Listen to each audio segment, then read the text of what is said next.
Welcome back to Gilmore Racing for the 2024 Australian Formula Open Series with Kyle in the car. This episode we will continue to go on assembling the car after the maintenance from the Sandown round, which was our first round for the year. We got quite a bit of damage, and actually some damage we didn't even know that we had. Some of that damage that we were absolutely aware of was the damage to the diff. We found out what was wrong with it. We've only just got it back in the car. A shim had let go. Now it happens, unfortunately. It's one of those things, and when you end up in no man's land with your setups and you need to run a thinner shim, you run the likelihood of that shim failing. And normally you get a little bit out of it, but that shim has failed immediately and has caused us the issues we had at Sandown. So we've got a different way about it. We should never have that issue again. But we've just finished fitting the diff, we've just got the suspension on, we're just in the middle of fitting the floor back up to the car. Floor was also heavily damaged from a rear impact. That damage had actually extended all the way through and had damaged the right-hand side pod as well as the wing end plate. So for a touch at the back of the car, it was actually quite a costly repair. It's all carbon fibre work and all had to be done properly, but we're on top of that, and now we are back into assembly. And a byproduct of that rear contact meant that Kyle spun out and went backwards over a curb.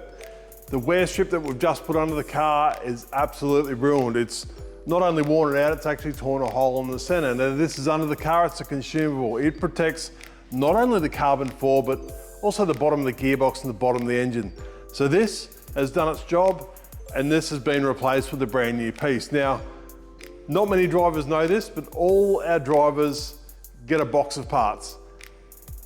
We started off at the start of the year, and as they get damaged or break stuff, it goes in the box. Some drivers get a big box, some drivers get a little box, but now that Kyle's got some broken bits, his account started, and now he's got his own box of parts. While working on the car is a big part of what we do, working on the driver is a bigger commitment for us and something we're very serious about.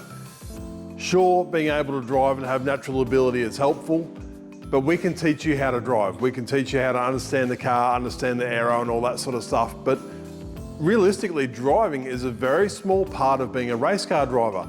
Being a race car driver, you need to be very well-rounded, and part of that is media commitments and sponsorship commitments, and that's exactly what we've got coming up next. Kyle, he'll have his second radio interview ever this week. And this weekend, we've got a sponsor commitment for KCK Lubricants. We're going to do a car show, and Kyle's going to come out to that, hand out posters, smile, sign whatever he's got to sign, and really embrace that part of being a race car driver that many of the drivers dislike. It's critical.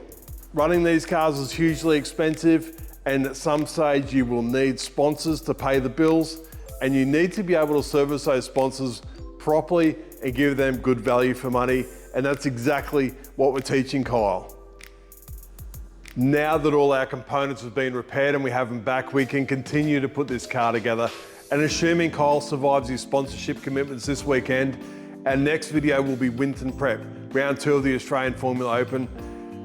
It's a much different track than we normally race on. It's a lot tighter, lower corner speeds, very complex track, and we make a massive amount of changes to this chassis and the car. We change just about everything. So stay tuned for that. Subscribe if you haven't subscribed. And thanks to everyone who's been supporting Kyle Evans so far this year. We're only one race meeting into it, but it's shaping up to be a really cool year.